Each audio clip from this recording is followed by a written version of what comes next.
Invita al doctor Ángel Henry Romero Díaz a pasar a la mesa de entrevista. Doctor Ángel Henry Romero Díaz, muy buenas tardes. Tome asiento, por favor. Vamos a dar inicio a su entrevista personal. Tiene el uso de la palabra el consejero doctor Iván Noguera Ramos. Gracias, presidente. Doctor Ángel Romero, me ha tocado de manera aleatoria ser su ponente. Dígame, ¿ha escuchado las otras entrevistas que hemos hablado sobre la prisión preventiva? Así es. Usted es magistrado especializado en el área penal. No es en el área civil, en realidad, pero también puedo estar al tanto del área penal. Ya, sí, porque quiero preguntarle sobre los requisitos de la prisión preventiva. Los requisitos de la prisión preventiva están referidos a que existan fuertes y graves condiciones de veracidad en lo que se refiere a la participación del imputado en la comisión del delito, ya sea como actor o como partícipe. Ya. También se aplica la prisión preventiva de manera conjunta con si la pena a imponerse sea mayor de 4 años.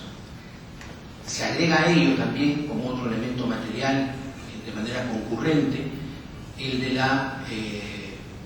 hecho de que existan fundadas razones para que pueda eludir la acción de la justicia, lo que se llama peligro de fuga, o también la obstaculización de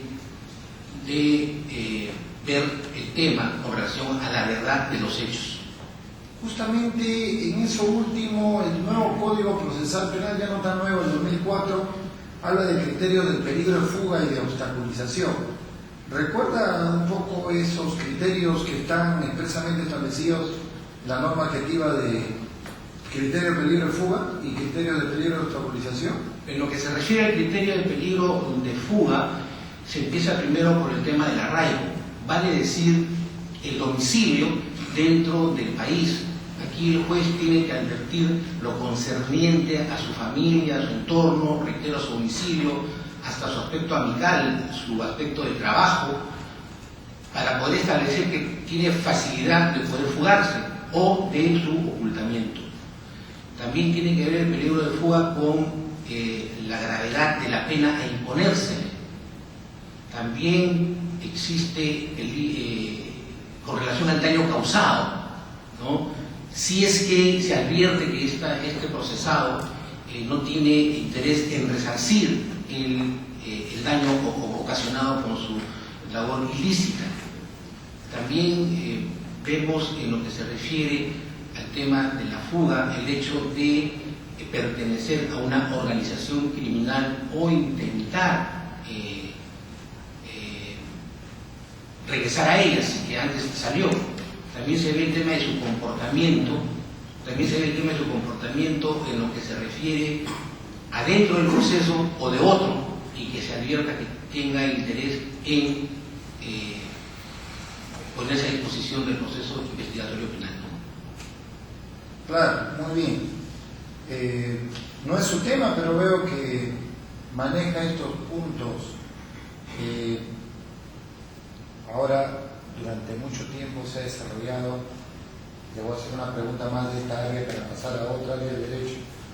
Durante mucho tiempo se ha desarrollado el tema de la detención policial, la flagranza, que significa, como se diría vulgarmente, con las manos en la masa cuando se le interviene a un imputado cometiendo el hecho punible.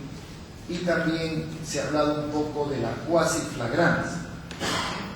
Más o menos, ¿recuerda usted a qué se refiere eso? Sí, como usted bien lo manifiesta, el tema de la flagrancia está referido a la detención del sujeto en el momento que comete el delito. cuando hablamos de la cuasi fragancia, hablamos de cometido el delito, el sujeto huye y la policía va tras su persecución de manera inmediata. Claro, efectivamente, así lo establece Gian Domenico Pisapia en su obra Compendio de Procedura Penal, profesor de la Universidad de Padova de Italia y uno de los mejores procesalistas, vamos a decir así, modernos, del derecho procesal penal. Vamos a un tema que usted también, por lo que veo aquí, ha presentado en su desempeño profesional sentencias. No tengo la especialidad de nuestro presidente Guido Águila, pero me voy a atrever a hacerle esta pregunta. Yo soy neófito en estos temas constitucionales, pero ¿le parece que hay alguna diferencia entre el recurso y acción? Porque muchas veces he estado hablando mal, ¿no? Algunos colegas han dicho, voy a presentar mi recurso de amparo, cuando realmente no es un recurso. ¿Podría decirnos a todos la diferencia entre recurso y acción en el tema del amparo? En términos generales, estamos hablando frente a una acción de amparo. La acción es el derecho que tiene toda persona de acudir al órgano jurisdiccional para que le solucione un conflicto de intereses de relevancia jurídica, cumpliendo las condiciones y los presupuestos procesales respectivos. Y el recurso son los efectos que se presentan al interior de un proceso. Recurso de apelación, recurso de nulidad, etc. Pero efectivamente, como usted bien lo manifiesta, muchos colegas confunden el recurso con acción, ¿no? Pero específicamente en el tema de la acción de amparo, esto definitivamente es una acción, es un proceso de carácter constitucional. Sí, pues, porque esto estaba leyendo hace poco que ha sido producto de la mala traducción de los juristas italianos, que han confundido la palabra ricorsi y ricorso, porque en italiano la traducción es recurso y escrito.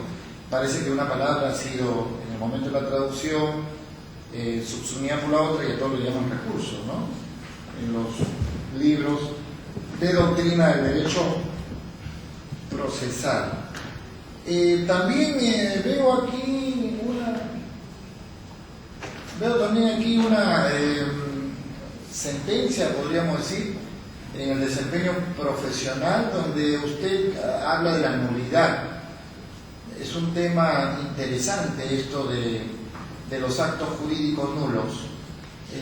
¿Me puede decir los efectos de un acto jurídico nulo? Bueno, el acto jurídico nulo es aquel que nace sin que se cumplan las condiciones de un acto jurídico, agente capaz, objeto jurídicamente posible y la forma que la ley señala para que este acto jurídico sea válido. Evidentemente, su nulidad es generar, para la redundancia, la nulidad de ese acto que se ha generado con esas ausencias, y están especificadas en el artículo 119 del Código Civil. ¿Ese acto jurídico nulo puede ser subsanable por confirmación o no? No, porque es nulo de inicio. Nulo iso iure, como dirían algunos. No surte ningún efecto. No surte ningún efecto. Y ya que tiene tantos años en la magistratura, ¿me puede dar una diferencia entre lo que significa en la doctrina la sentencia consentida con ejecutorial? La sentencia consentida es aquella que, al dictarse, la parte que se siente agraviada con esta sentencia no interpone el recurso impugnatorio debido. Sí. O sea, en este caso no interpondría el recurso de apelación, si quiere, ¿no? O de casación en su debido momento, si es una sentencia de vista. Y la sentencia ejecutorial es donde sí ha existido recurso impugnatorio y las instancias superiores o suprema han resuelto de manera definitiva. Claro, se han agotado los recursos impugnatorios. Qué bien. Bueno, veo que usted pues está dominando estas materias de penal y civil. ¿Por qué? ¿Usted ha trabajado en las dos áreas? ¿O le han gustado siempre las dos áreas del derecho? Ocurre lo siguiente, doctor. Yo me inicié en la carrera judicial como juez de paz no letrado de Surco y Miraflores. Luego, en el año 83, fui nombrado juez del 10º Juzgado Civil de Lima. Ah, con razón. En el año 1989 fui nombrado juez superior. Y en esos momentos no había lo que hay ahora, el tema de la especialidad. Y los que recién llegábamos, como se dice, pagábamos piso y nos enviaron a sala penal. Estuve 2 años en sala penal.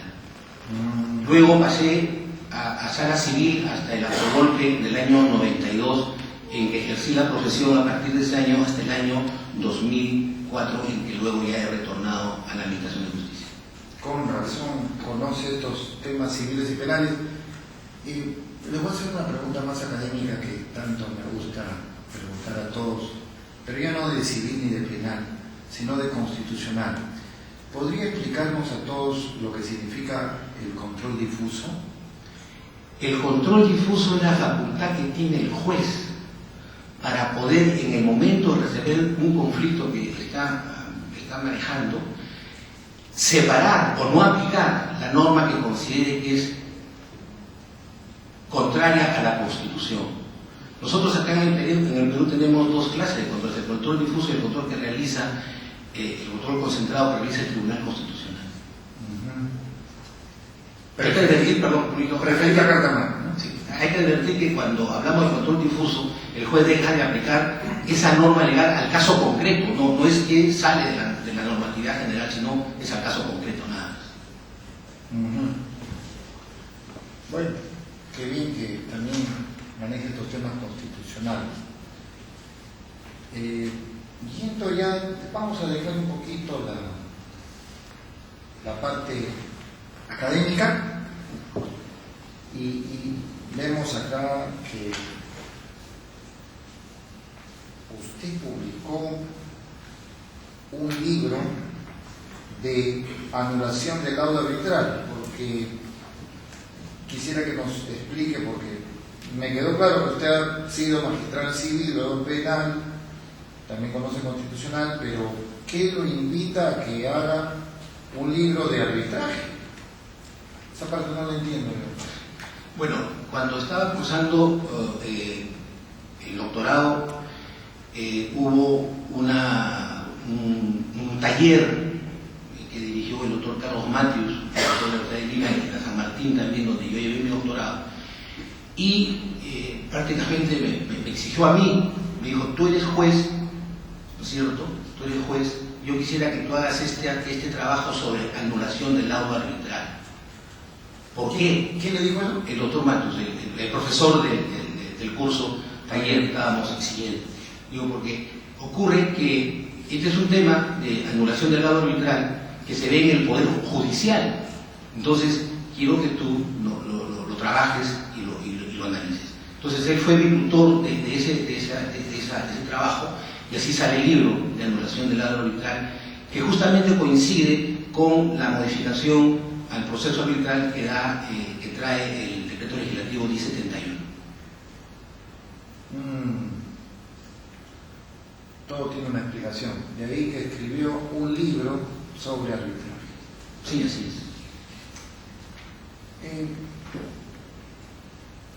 Yo estoy viendo ya otros temas, porque soy su ponente, y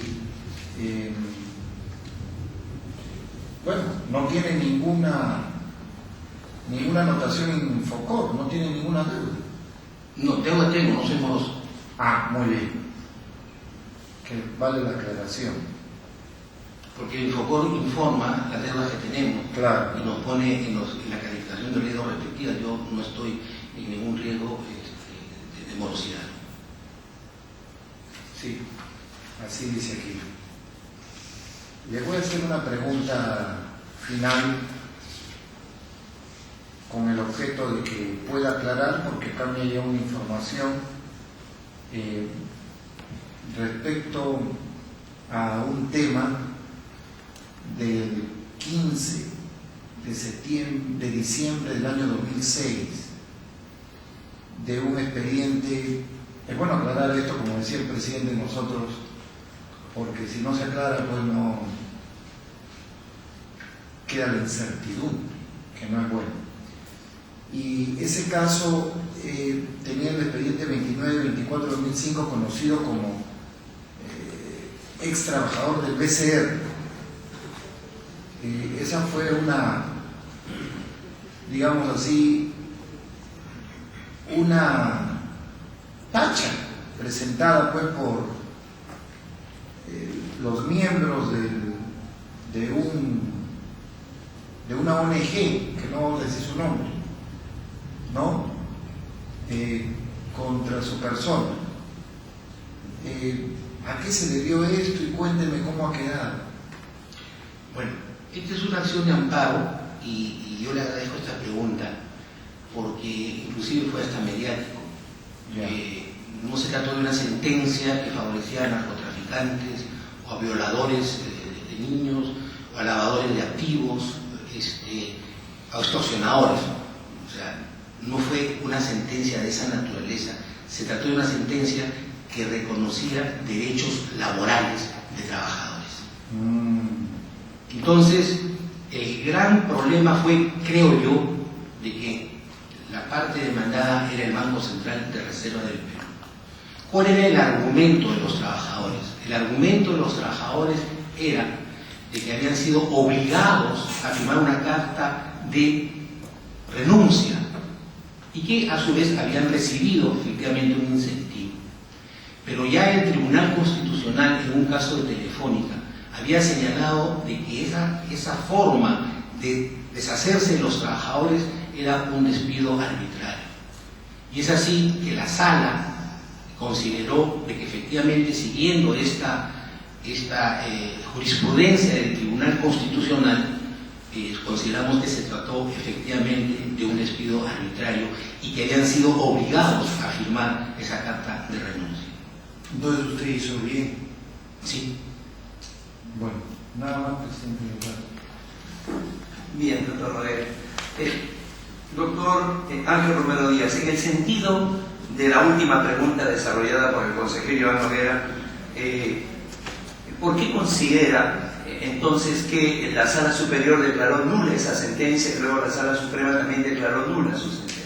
Es que el Banco Central de Reserva presentó un amparo contra FARC y el argumento central fue de que estaba inadecuadamente motivada y que se había afectado el derecho a la prueba. Me explico. Eran 33 trabajadores y nuestra sentencia, la del colegiado, ¿no es cierto?, había señalado por un principio de economía procesal o de elasticidad, en fin, de que esos 33 trabajadores tenían una sola causal de reclamo. Me han obligado a firmar esta carta, ¿no es cierto?, y a raíz de eso he tenido que salir del Banco Central de Reserva. O sea, era una sola prueba. Nosotros no hicimos un análisis individual porque era evidente que todos tenían la misma causa. Y nosotros dijimos, está acreditado que todos firmaron, está acreditado de que fueron despedidos arbitrariamente y además estaba acreditado que no existía el acuerdo de la gerencia para que esos 33 firmaran la carta. Inclusive, como prueba en ese proceso, había un proceso, me parece, de alias data que habían pedido los trabajadores para que el Banco Central de Reserva exhiba el acuerdo que disponía la gerencia de que esos trabajadores tendrían que renunciar firmando la carta respectiva. Entonces nosotros hicimos aquello de esa manera, nosotros motivamos, pero la Sala anuló señalando, en este amparo contra amparo, señalando que no habíamos individualizado a cada uno de los señores demandantes. Eso fue el motivo.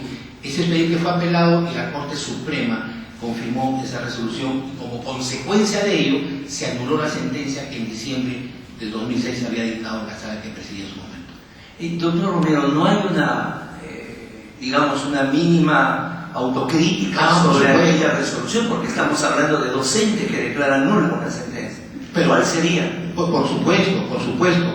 Quizás fuimos excesivamente usuario de los principios de elasticidad y de economía procesal. Eso fue... ¿Dónde entraría el principio de elasticidad? Bueno, el principio de elasticidad en materia constitucional se refiere a facilitar el proceso en lo que se refiere al manejo interno del proceso, ¿no? O sea, olvidar dejar de lado las formas, ¿no? Porque estamos hablando de un proceso de amparo. Pero como usted dice, efectivamente, estoy seguro que la Suprema ha actuado bien. Yo solamente estoy defendiendo mi sentencia o nuestra sentencia. En todo caso, hay que respetar lo que dice la Corte Suprema en definitiva instancia, porque eso nos da seguridad jurídica. Pero indudablemente eso me ha servido como ejemplo para poder nosotros maximizar, cuando yo emito mis resoluciones, maximizar lo que se refiere la motivación. Tal es así que tanto en mi ratificación como ahora que he presentado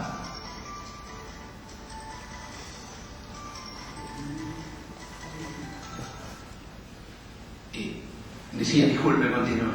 Tan es así que ustedes se podrán verificar en la época de mi ratificación y en las sentencias que he presentado para este examen, he obtenido altas calificaciones, lo cual significa que en todo caso me pueden salvar. Hablando justamente de su procedimiento de ratificación del 17 de julio de 2014, ¿estamos de acuerdo? Sí. Perfecto. Aquí usted fue ratificado por mayoría, Sí. la votación de 5 contra 1. Yo quisiera hacer una aclaración. En ese momento eran 7 los integrantes del CNN y el doctor Gabriel de la Barra se inhibió porque fue mi abogado. Entonces, por eso es que es 5 a 1. 5 a 1, sí, lo sabemos. Ahora, justamente en el voto singular del consejero, que no estaba de acuerdo con que usted había cumplido los estándares de conducta y idoneidad en la ratificación, mencionaba en primer lugar esta sentencia con respecto a los ex trabajadores del Banco Central de Reserva, señalando ya lo que de alguna manera hemos visto hace unos instantes. Pero luego enumera una serie de razones que yo quisiera que de manera breve, por favor, usted pueda dar su versión. En todo caso, ya el Consejo Nacional de Magistratura lo ratificó. Sin embargo, esto de acá es motivo de tacha, es motivo de una, digamos, permanente observación que se tiene hacia su ejercicio profesional, ¿no? En parte, digamos, que viene de participación ciudadana. La segunda dice que en la evaluación de la conducta y comportamiento del evaluado, desde la convocatoria hasta la entrevista personal, usted realizó una serie de acciones, dilaciones, en todo caso articulaciones para que este consejero se apartara del procedimiento de evaluación integral y ratificación.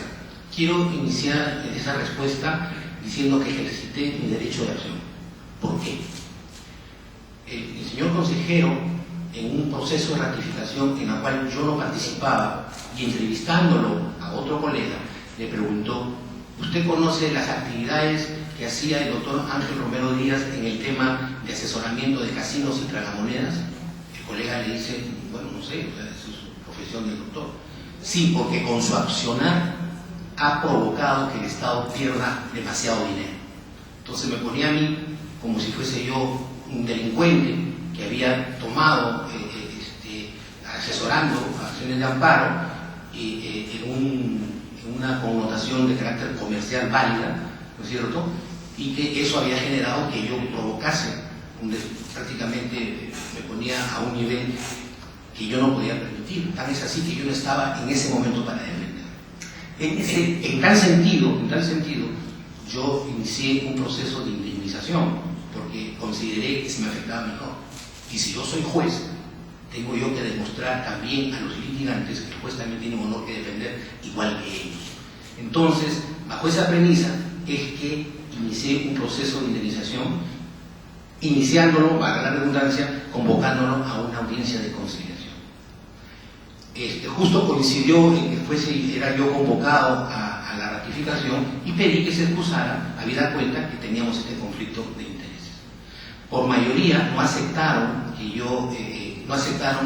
mi propuesta de que señor consejero desde entonces se apartara de mi proceso de ratificación. Presenté reconsideración y en esa reconsideración hubo la demora. Pero, como repito, yo no actué dilatando el proceso de ratificación, que al final de cuentas se dio con la presencia de este señor consejero, sino que ejercité, como le dije al inicio de mi respuesta, mi derecho de acción y sobre todo para salvaguardar mi honor. ¿Cuál es el estado de ese proceso de indemnización que inició usted, doctor Romero? Luego del proceso de ratificación, conversando con mi familia, me dice, ya no te hagas problemas, me desistí. Desistimiento. Sí, Desistimiento. Bueno, entonces, ¿es verdad que usted en el ejercicio de la abogacía asesoró legalmente a casinos y máquinas tragamonedas? Sí, así es. Ya. Luego, otro de los digamos, de las imputaciones es que se señala, no solamente él, sino ya luego en sendas denuncias, que usted era el juez ponente en casos relacionados con casinos y máquinas tragamonedas. No. Me parece que fui ponente en un solo caso nada más.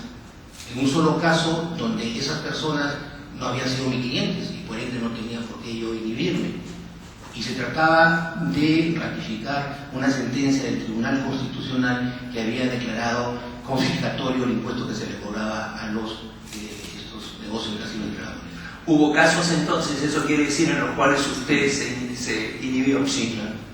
Sí. ¿Fueron muchos? Pocos, porque cuando yo ya me reincorporo al Poder Judicial, ese tema ya se iba decantando solo, porque inclusive ya en estos momentos entiendo que esas empresas están actuando sin necesidad de amparo, porque se legalizaron, digamos, no sé si esa es la palabra exacta, pero ahora ellos tienen entiendo, por lo que leo en los periódicos, una adecuada relación con la SUNAT, que es la que le cobra los impuestos. Doctor Romero, al respecto también se señala dentro del voto singular, encontramos que cuestionan cuando usted ejercía la defensa, el patrocinio de una persona condenada por delito de defraudación en contra del Estado. Ahora, yo hasta ahora no me explico cómo es que, tratándose un proceso de ratificación de un juez, se traiga a colación un hecho lícito del ejercicio regular de la profesión a un tema de ratificación de juez. Yo hasta ahora no lo entendí. O sea, pues usted mismo lo ha dicho. El voto de este consejero se dice, este señor, como defendió el ejercicio libre de mi profesión, yo no pertenecía al Poder Judicial en aquel entonces, como defendió a determinada persona, entonces yo no lo ratifico. Ese es un tema que yo no lo llego a entender, ¿no? Por eso es que mi respuesta sería en todo caso que era un argumento inválido en razón que yo estaba siendo ratificado como juez y no estaba siendo investigado como abogado. Igualmente tiene imputaciones sobre que había incurrido en prevaricato, irregularidades en la tramitación de algunos expedientes. No existe en estos momentos. He presentado el viernes que pasó un escrito de la que estoy actualizando el informe de mi hoja de vida. Inclusive he acompañado la resolución emitida por el señor jefe, sí, efectivamente, de la Fiscalía Suprema de Control Interno, en que ese delito de prevaricato que se me imputaba lo ha archivado por buen motivo. Por otro lado, en un procedimiento disciplinario seguido ante el Consejo Nacional de la Magistratura, en un primer momento usted fue destituido del cargo.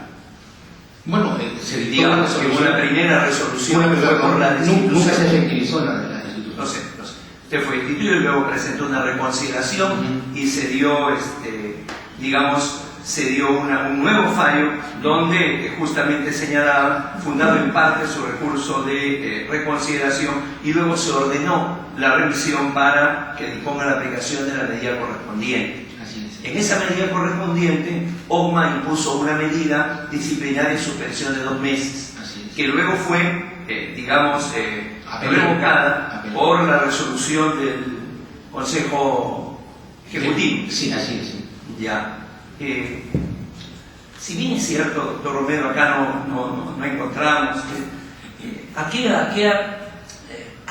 qué considera usted, a qué atribuye usted que, se tenga todos estos temas que me imagino distraen en el ámbito de la labor jurisdiccional, de la labor que hace un magistrado, digamos, esto generalmente cuando se da, no solamente en su caso, sino cuando algún magistrado esto se llama de manera repetida, se señala controvertido, se le adjetiviza. ¿A qué considera usted esto? Esto debe tener una causa, esto debe tener, perdón si me permite, una razón. O sea, digamos, no todos los magistrados, ¿verdad?, tienen este tipo de problemas. Por favor, ¿a qué, le pido que sea concreto, a qué atribuye usted estas denuncias, estas permanentes tachas, esta permanente observación que se hace a su labor como magistrado? Yo me considero un magistrado proactivo. Yo escribo una columna semanal en Expreso y en algún momento he escrito en contra de las ONGs y ahora me cachan. Yo creo que esa es la intención de ponerme piedras en el camino de mi carrera jurisdiccional. Yo he escrito, por ejemplo, en Expreso el hecho de que esas ONGs han sido vinculadas en los famosos correos de Wikileaks como defensoras de terroristas. Yo he reclamado, por ejemplo, porque esas ONG que dicen que son defensores de los derechos humanos no reclaman y tratan como si fuese un Robin Hood a un terrorista que recién acaba de salir. En primera plana lo entrevistan los jóvenes que no conocen la realidad, que generó Sendero o que generó el MRTA. Hay que hacerlo público. Y yo he escrito sobre eso.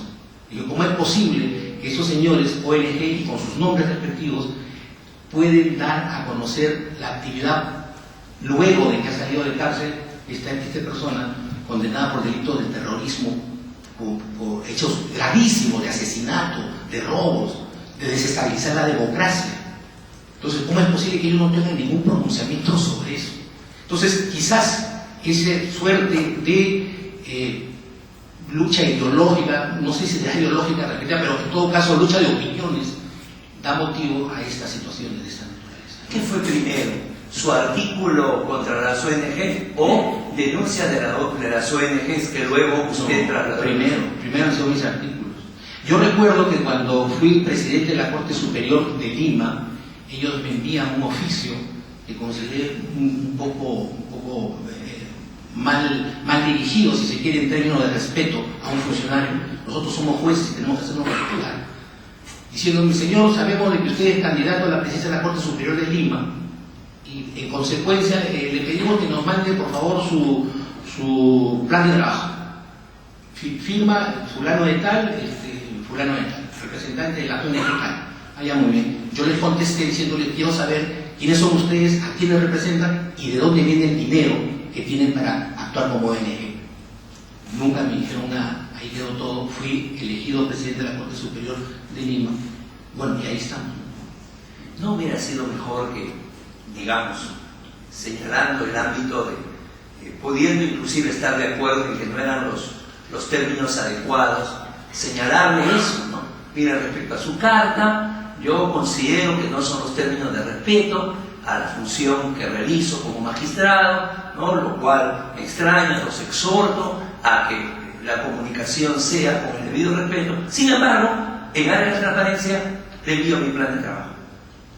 Sí, creo que hubiese sido lo mejor en términos diplomáticos, pero al final de cuentas mi plan de trabajo fue colgado en la página web fue público en el Poder Judicial, o sea que fácilmente ellos podían ubicarme. Otra de las cosas, doctor Romero, que se repite es su cargo como personero del Partido Aprista Peruano. Es una de las, digamos, observaciones permanentes que encontramos. Bueno, el cargo de personero, cuando en el año 92 fui defenestrado conjuntamente con otros señores jueces a raíz del autogolpe del ingeniero Fujimori, yo hice unas declaraciones en la revista Hoy, en aquel entonces. En aquella época yo era presidente de la Asociación Nacional de Magistrados del Perú y era mi labor como presidente salir a defender no solamente a mis colegas, sino también al propio Poder Judicial y a la propia democracia que estaba evidentemente laxada ante lo que había ocurrido ante ese golpe de Estado. Entonces, bajo esa premisa, yo tomé la decisión, porque de acuerdo a la Constitución, y recuérdese también que yo ya no pertenecía al Poder Judicial, era, digamos, un abogado. ¿Cuál fue esos años de interregno que usted no fue magistrado? Entre el año 92 al año 2004, finales del 2004. 12 años usted realizó el ejercicio. Sí, libre de la profesión, y tomé la decisión en base a lo que dice la Constitución. ¿Qué nos dice la Constitución? Cualquier persona puede actuar de manera individual o colegiada en actividades públicas, en actividades privadas y hasta en política. Entonces yo me consideré que era necesario para poder defender la democracia afiliarme a un partido político, y me afilié al partido aprista por todo su historial que tiene, y llegué al cargo de ser personero del partido. Luego, cuando ya me reincorporo al Poder Judicial, he renunciado.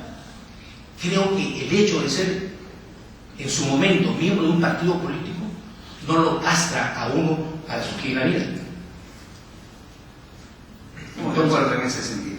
Doctor Romero, usted ha sido presidente de la Corte Superior de Justicia en Lima. Sí. Aquí hemos tenido, ha sido hasta, estoy seguro, hasta el fin de esta jornada, una jornada enriquecedora para nosotros. Hemos podido entrevistar a magistrados y seguramente los que vienen también con una gran trayectoria y que por méritos propios han llegado a esta instancia final de estas convocatorias 001 y 002.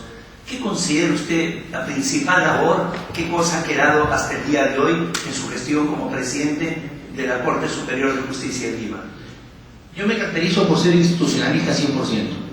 Cuando el primer día que que asumí el cargo de presidente de la Corte Superior de Lima, encontré lo que era costumbre de muchos años, la presencia de jueces suplentes. Jueces suplentes que no pertenecían a la carrera judicial, que eran abogados que venían de la calle a ocupar los puestos de jueces.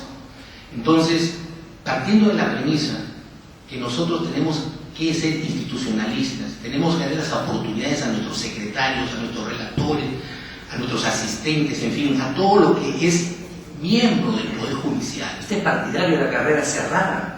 No, pero es que no entiendo a qué se refiere cerrada. O sea, la cerrada es que solamente sea la carrera para quienes están, es decir, que se restrinja, digamos, para el abogado independiente que postula. Por lo que lo entiendo. Usted sí, dice, no hay que priorizar, digamos, al factor humano. Es un tema de prioridades, el factor humano. ¿Por qué? Porque además tenemos que incentivarlos. Fíjese, lo que yo hice es darle las gracias a todos los colegas abogados y decirles que ya no van más como jueces suplentes, y ascendí a secretarios, a relatores, a asistentes judiciales. Y ellos se pusieron... Perdón, doctor Romero, vamos por parte, permítame por favor interrumpirlo para no repreguntarle. ¿Bajo qué criterio fueron esos ascensos? Bajo criterio de meritocracia, porque pedí currículos a todos. ¿Años de antigüedad? Año de antigüedad. ¿Calidad de sus escritos? ¿Cuáles fueron esos criterios en concreto? Básicamente meritocracia. Y ¿sabe qué? Me siento satisfecho por eso. Actualmente hay vocales que están en diferentes sitios del país que le den la oportunidad. ¿Eso usted considera lo más saltante de su gestión como No solamente eso. Firmé un convenio con el Ministerio de Justicia y con el decano del Colegio de Abogados de aquel entonces, el doctor Walter Gutiérrez. ¿Qué ocurre? La ley orgánica del Poder Judicial dice que es obligación de todos los abogados defender una vez al año de manera gratuita. Como quiera que teníamos mucha carga, teníamos mucha gente que estaba presa sin ser sentenciada, y como evidentemente el Estado es pobre en lo que se refiere a dar el tema de los abogados de oficio, yo pensé lo siguiente: hagamos un convenio para los efectos de que se cumpla ese artículo de la ley orgánica del Poder Judicial, cosa que ahora no se hace. Bueno, no se cumpla. Yo pregunto, ¿alguno de nosotros sabe si alguien defiende gratuitamente? Pero ¿cuál era mi idea? Y también conversé en ese momento con quien era presidente del CNM, el doctor Edmundo Peláez. ¿Cuál era mi idea? Mi idea era de que esos abogados que cumplen con la ley orgánica del Poder Judicial, defendiendo gratuitamente a los que están presos sin sentencia, tengan un puntaje a nivel del concurso del CNE. Lamentablemente eso no se dio, pero sí se firmó el convenio y hubo respuesta de los colegas que defendieron gratuitamente por mucho tiempo a varios sentenciados, a varios procesados sin sentencia. Bien. ¿Alguna interrogante? Tiene el uso de la palabra el doctor Julio Gutiérrez Pérez. Bien, buenas tardes, doctor Romero. Buenas tardes, doctor Gutiérrez. Quisiera que nos informe referente a su movimiento migratorio y tiene varios viajes fuera del país. Quisiera que nos explique si ha sido en capacitación o en asuntos particulares. En el oficio que ha enviado Migraciones informa que yo he viajado desde el año 97. Del año 97 hasta el año 2004 yo no pertenecía al Poder Judicial. Los viajes que yo he realizado, del 2004 hacia adelante, en algunos casos ha sido por capacitación y en otros casos ha sido en uso de las vacaciones. Tengo una hija que vive en los Estados Unidos y siempre la visito.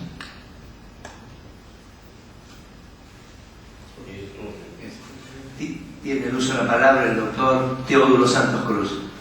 Doctor, escuchando las respuestas suyas, yo lo invito a hacer una pregunta sobre la abstracción jurídica. ¿Perdón? Sobre la abstracción jurídica. Sí. Tenemos un caso concreto. En ese caso concreto concurren, bajo la teoría de valores éticos, morales, democráticos, sociales, políticos, económicos y también jurídicos. Para resolver ese caso concreto habría que priorizar los valores, número de orden de 1 a 10. ¿Cuál sería usted la prioridad o el número de orden que usted le conceda a los valores jurídicos? Bueno, cuando nosotros resolvemos tenemos que resolver en función de lo que dice la Constitución y las leyes. O sea, no hay otra forma. ¿Por qué? Porque también hay que tener en cuenta, a priori, que el derecho norma las conductas de las personas. Para ir conversando sobre eso, ¿a qué viene la pregunta? A la primera respuesta que usted hizo de control difuso de la Constitución. El control difuso de la Constitución, tenemos el primer orden, la legalidad. No, la Constitución. ¿Perdón? La Constitución. Sí, pues, pero estamos en control difuso. Bueno. Entonces hay un caso que los valores jurídicos están supeditados a los demás valores. Y ese control difuso tiene ahora, en el Estado moderno o en el Estado contemporáneo, una teoría que está supra la teoría constitucional, que se conoce con el nombre del Constitucionalismo. ¿De acuerdo? Sí, Ferraioli comenta sobre el nuevo constitucionalismo en función de la actividad fuerte que tiene que tener la Constitución. Tiene el uso de la palabra el doctor Máximo Herrera Bonilla. Buenas tardes, doctor Romero. Buenas tardes, doctor. Usted actualmente, ¿en qué sala está despachando? Estoy despachando y soy presidente de la primera sala contenciosa administrativa. ¿Usted conoce el precedente del Tribunal Constitucional llamado el caso Huatuco? Sí, el caso Huatuco, sí. Dígame, ¿le parece que es un fallo ajustado a la equidad y al derecho o estaría vulnerando derechos adquiridos ya de los trabajadores? El precedente Huatuco establece que no podrán ser repuestos a su centro de trabajo aquellos que no han accedido vía concurso, y en todo caso cuando esté presupuesta esa vacante. Entonces pone aquel que concursó si tiene derecho a reclamar vía amparo su reposición, siempre y cuando esté presupuestada la vacante. Yo creo que este precedente viola principios, por ejemplo, de la primacía de la realidad, porque esto está vinculado a la desnaturalización de los contratos de trabajo temporales. Ocurre que en la realidad a veces encierran un fraude a la contratación, haciendo permanente ese contrato de trabajo. Y el decreto legislativo 728 contempla esa posibilidad de la desnaturalización del contrato de trabajo. Entonces, si nosotros advertimos que ha existido durante cerca de 20 años del Tribunal Constitucional una permanente vocación de establecer que aquel trabajador que se ha deteriorado su trabajo tiene derecho a tener un contrato indeterminado, es ahora que se ha violado también el principio laboral de no regresión. Los principios laborales siempre tienen que ir hacia adelante, nunca pueden ir hacia atrás. Por eso que no creo que sea equitativo esta sentencia. Pero, de acuerdo al artículo 7º del Código Procesal Constitucional, tenemos que aplicarlo, salvo que se pueda aplicar lo que se denomina el distinguish. O sea, no aplico este precedente vinculante porque no es igual al que está al momento de sentencia. En efecto, porque el decreto legislativo 728, tratándose de contratos temporales, establece con claridad que aquel trabajador, y eso es independiente si entró por concurso o no, aquel trabajador que tiene ya más de 5 años bajo este sistema de contratos temporales, automáticamente tiene derecho o ingresa ya a lo que es el contrato indeterminado. Entonces, bajo este supuesto de la sentencia, si el trabajador no ingresó por concurso público, así la 728 lo está amparando, definitivamente no tendría derecho a regresar a trabajar en la entidad pública bajo el régimen laboral 728. En efecto, me parece que es una sentencia, digamos, que perjudica a los trabajadores en sus derechos. Y además colisiona con el Pacto de San Salvador. El Pacto de San Salvador dice que en materia laboral, a su elección, el trabajador puede solicitar la reposición o una indemnización. Eso es todo. ¿Alguna interrogante? Doctor Ángel Henry Romero Díaz, su entrevista personal ha terminado. Muchas gracias. Buenas tardes.